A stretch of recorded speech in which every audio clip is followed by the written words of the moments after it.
Hello students. Now in previous video I have already explained you fractions, types of fractions, comparison of fractions. Now today I am going to explain you exercise 4a given on page number 64. That exercise 4a question number 1. Are the following pairs of fractions equivalent? That's given two questions, A and question number B. Now I am going to explain you question number B. It's given 7 by 11. It's question number B is given 7 by 11 and 56 upon 99. Okay, that question है क्या तो पता करना है that all these two are equivalent fraction. क्या ये दोनों तुम्हारा इक्वल है? So कैसे तुम यहाँ पे करोगे?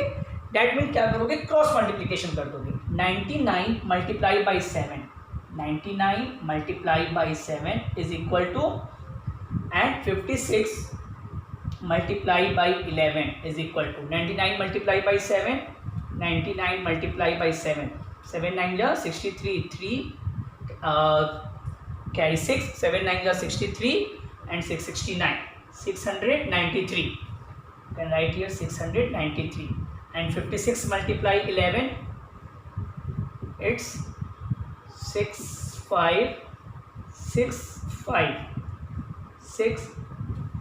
It's 616. So both number are same? No. So therefore you can write 7 by 11 and 56 by 99 are not the equivalent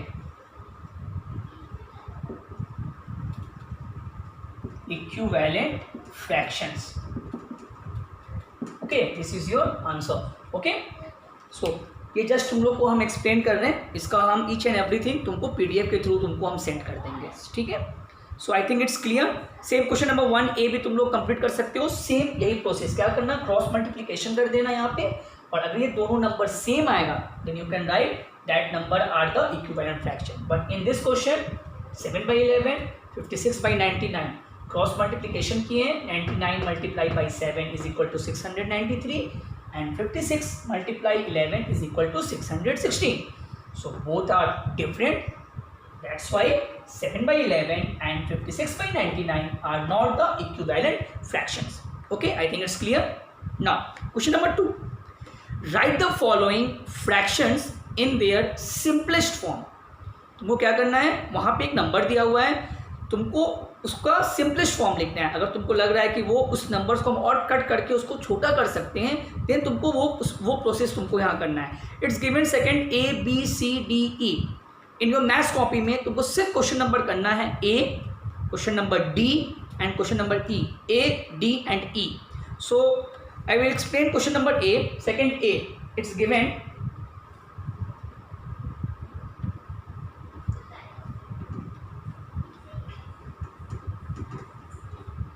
it's given here second A 16 upon 14. This question number second A is given 16 upon 14. क्या कोई एक ऐसा number है जिससे तुम दो 16 and 14 दोनों cut कर सकते हो? Of course you can take the 2. Can write here 2 8s are 16, 2 7s are 14. Any other number जिसके टेबल में 8 भी आता हो और 7 भी आता है except one. I think no. So you can write here 8 upon 7. Okay. Now you can change into mixed fractions also. Why? Because denominator. I said that the upper side is numerator and the down side is denominator. Denominator is less than numerator. Then you can change into mixed fraction. This is also our answer. ये भी answer तुम्हारा गलत नहीं है, सही है. But you can change 7 1 ja 7 1. So what is the answer? Whole 1 by 7. This is your, both answer are same, this one and this one. Okay, you can write both in your copy. Now moving to question number D. It's written 36 upon 48. Can you tell me which number?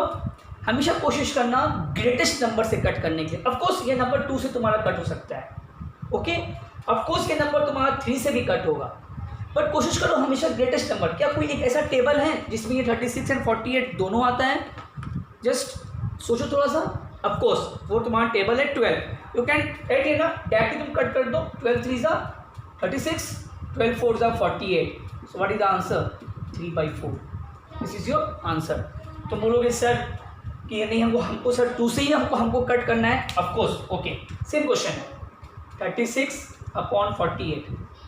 चलो हम 2 से cut करते हैं। Okay, 2 2 ज़ा 4, 2 4 ज़ा 8, 18 correct. Again चलो 2 से cut कर रहे हैं। 2 1 ज़ा 2, 2 2 ज़ा 4, 2 9 ज़ा 18। Now which number? I think 3। 3 4 ज़ा 12, 3 3 ज़ा 9। इन बोथ कंडीशन देखो 3/4। यहाँ भी 3/4 आंसर आया, यहाँ भी 3/4 आंसर आया। बट ये प्रोसेस तुम्हारा शॉर्टकट है, ये प्रोसेस तुम्हारा लॉन्ग कट है। ठीक, तो तुम कोशिश करना, अगर तुमको ऐसे नहीं आ रहा है तो शॉर्टकट में भी लॉन्ग कट में भी तुम कर सकते हो, बट आंसर तुम्हारा सेम आएगा। ठीक है, सेम क्वेश्चन नंबर ई है 210/350। 210/350। सो कट करो, क्या कर सकते हो? लास्ट ये 0 0 कट हो जाएगा। 21/35। It's very easy. 7 3 ज़ा 21, 7 5 ज़ा 35। What is the answer? 3/5। This is your answer. Okay, so I think it's clear. Now moving to question number 3। Convert the following improper fractions to mixed fractions. So again in this question A, B, C, D, E. In your maths copy you can do only question number B, question number C and question number E. B, C and E.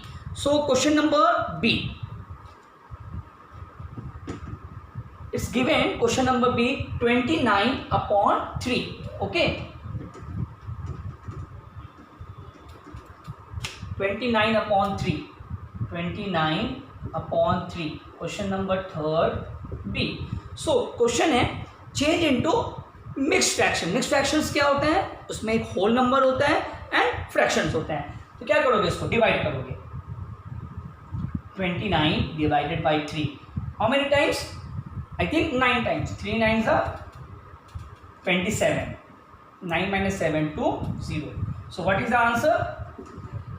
कभी भी improper fraction को अगर तुमको mixed fraction में change करना है तो हमेशा क्या होता है, जो कोशेंट होता है, this is known as quotient, उसको पहले हम यहाँ लिखते हैं।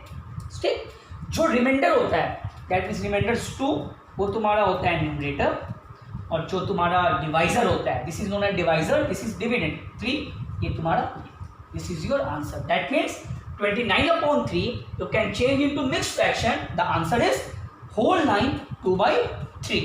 Okay, I think it's clear. Okay, now same question number C and question number E. I think तुम लोग कंप्लीट कर सकते हो, जस्ट कोशिश करना कंप्लीट करने के लिए। Okay, now moving to question number 4. Convert the following mixed fraction into improper fraction. Same यही क्वेश्चन है, थोड़ा सा इसको अपोजिट कर दिया है। अब इसमें क्या किया है? मिक्स्ड फ्रैक्शन ये दिया है और इसको चेंज किस में करना है? इम्प्रॉपर फ्रैक्शन में। So in question number 4 again it's given A, B, C, D, E. In your maths copy you can do it question number A, question number C and question number E. A, C and E. So I am going to explain question number E. Okay, 4th E. It's given 239 whole 239 5/17. Okay, so you can change into improper fraction. तो क्या rule होता है improper fraction के लिए? ये जो दोनों number होते हैं that means डिनोमिनेटर और होल, ये दोनों नंबर को, ठीक है, हम लोग क्या करते हैं? मल्टीप्लाई करते हैं। that means 17 × 239. ठीक, ये जो न्यूमरेटर होता है इसको हम लोग प्लस करते हैं, +5 डिवाइडेड बाई अगेन जो डिनोमिनेटर है वो यहाँ हम लोग लिख देते हैं। ठीक, और इसको तुम सॉल्व करोगे, वही तुम्हारा सॉल्व करने के बाद फाइनल तुम्हारा वो आंसर। सॉल्व क्या करोगे? ये पहले दोनों को मल्टीप्लाई करोगे। 239 multiply by 17, let's multiply 7 9 63, 3 carry 6,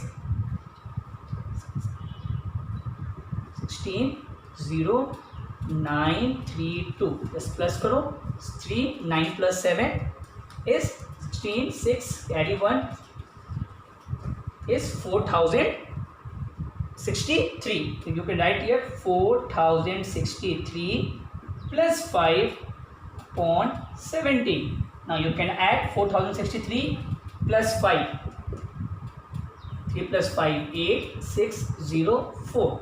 It's getting 4,068 upon 17. This is your answer. That means this number 239 5 upon 17 you can change into improper fraction. The answer is 4,068 upon 17. अगर एग्जाम में ये क्वेश्चन आएगा, बहुत सारे स्टूडेंट्स क्या करते हैं, ये चीज़ कंप्लीट करते हैं, यहाँ तक सही करते हैं, इसके बाद इस लाइन को मिस करके डायरेक्ट ये क्या करते हैं, यहाँ पे आ जाते हैं आंसर लिखने के लिए. But please it's totally wrong.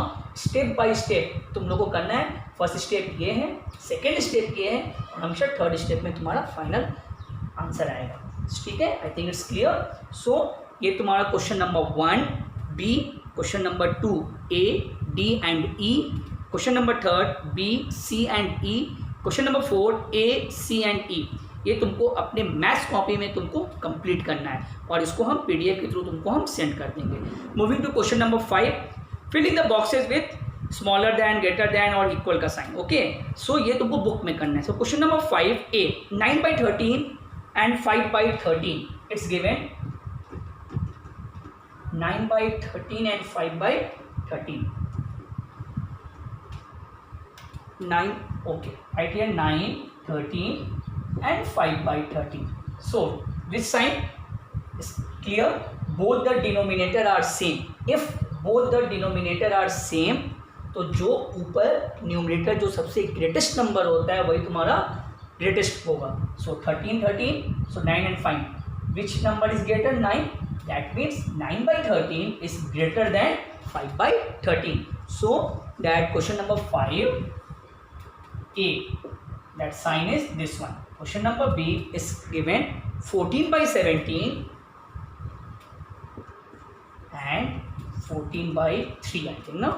Yeah, 14/17, 14/3. In this condition you can just see both the numerator upper side, both the numerator are same. So in this condition क्या होता है, जिसका डिनोमिनेटर सबसे लोएस्ट होता है, okay, that number is the greatest number. That means 14/17, 14/3. So in 17 and 3, which number is smaller? 3. So in this condition 14/3 is greater than 14/17. So please don't confuse.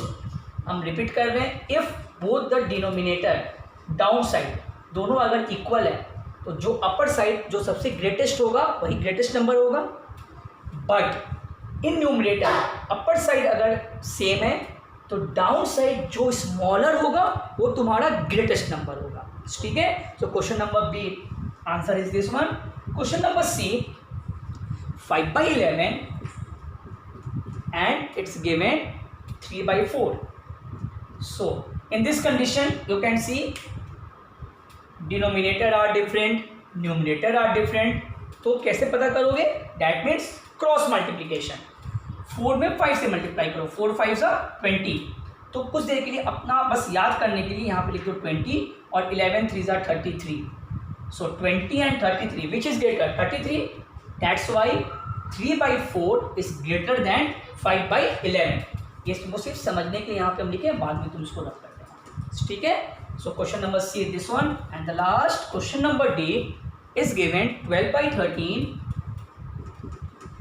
and 15/21.